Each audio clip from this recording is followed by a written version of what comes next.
Thank you. And Ms. O'Connor, you're recognized for 5 minutes. Chairwoman Schakowsky, Ranking Member McMorris-Rogers, members of the subcommittee. Thank you for the opportunity to testify today. My colleagues and I at the Center for Democracy and Technology are tremendously excited about the prospect of federal privacy legislation. We appreciate your leadership in taking on this challenging issue. Privacy and data over the last several decades have become full of jargon and overly complexified. So I have one basic message today, and that is, notice and choice are no longer a choice. Any privacy legislation that merely cements the current status quo of the notice and consent model for personal data is a missed opportunity. Let me take a moment to demonstrate why that status quo is not working for individual consumers and companies. If I could respectfully request the members and their staff to take out their phones, some of you already have them out, I hear them ringing, and take a look at the homepage. Open it up with whatever you use to open up your phone. Mine is my fingerprint, and it's not working. Now look at your homepage. How many apps do you have? I have 262 apps on my phone. I had 261 until Saturday night when the kids said, "Mom, we want Chipotle for dinner," and I had to download again the Postmates app. So now it's 262. The average person has around 80 according to current research. You can call me an overachiever or just a working mom. But for each of these 80 or so applications, you have already given the company behind it your consent to use your personal data, and likely in a variety of ways. For some of those apps, you're sharing your location data, others your financial data, your credit card numbers. Some of your apps have information about your physical activity, your health, and other intimate information, even in real time.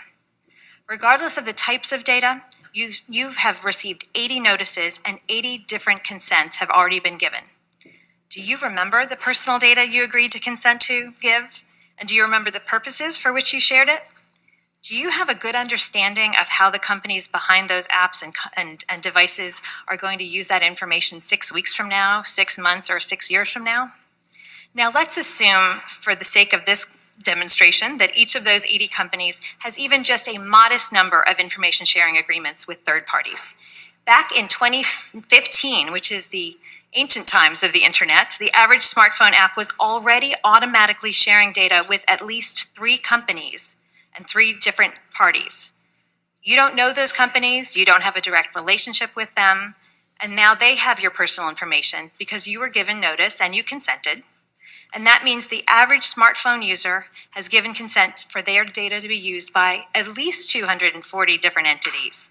That doesn't reflect how information is already being shared by the companies with vendors, corporate affiliates, business partners.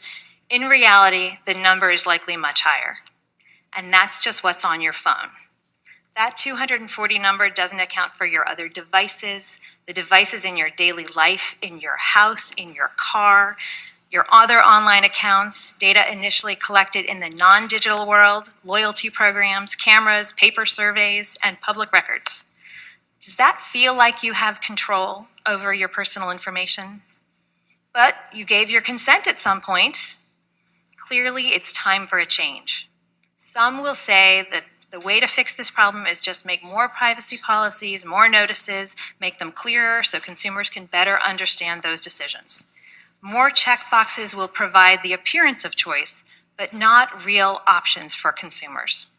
Pursuing legislation like this just doubles down on our current system of notice and choice and further burdens already busy consumers. There is fundamentally no meaningful way for people to make informed, timely decisions about the many different data collectors and processors with whom we interact every day. Instead, the goal should be to define our digital civil rights. What reasonable behavior can we expect from companies that hold our data? What rights do we have that are so precious they cannot be signed away?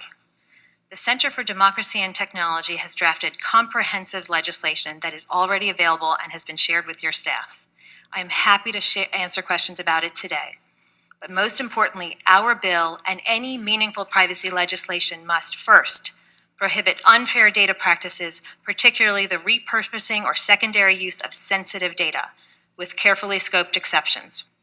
2, prevent data-driven discrimination and civil rights abuses. 3, provide robust and rigorous enforcement. Reasonable data security practices and individual control rights such as the right to access, correct, and delete your data are obviously essential.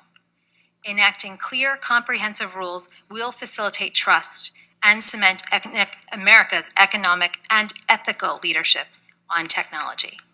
Now is the time for real change. You have the opportunity to shape a new paradigm for data use, and you have the support of the majority of Americans to do so. Thank you.